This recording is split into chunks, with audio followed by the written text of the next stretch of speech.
Okay, if you want to sign in with PIN into your Windows 11 PC, all you have to do is just to click on the taskbar on the start, then go to the settings. Next on the left side, we have to select accounts. And now we will have to go into the sign in options. Right now, before creating the PIN, we'll have to set the password. So from here, you will have to click and confirm all of the on-screen instructions to set your password. After this, you'll have to go for your PIN. Click to use a PIN to sign into Windows apps and services. Click to setup. And now we have to verify our account password. So the password that you actually create just right here. So I'm gonna input my password. There we go.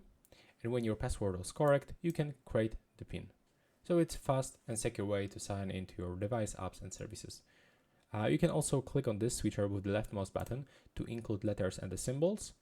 And from here you can find the PIN requirements. So it must be at least 4 characters long and can't be longer than 127 characters.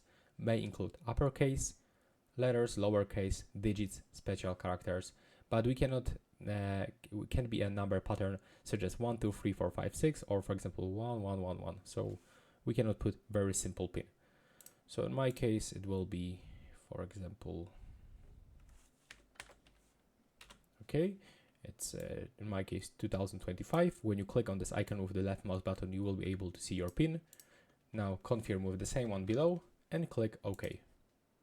And as you can see, after a few seconds, we can successfully log in with our PIN into this account. So that's all right now. Please subscribe to my channel and see you in the next one.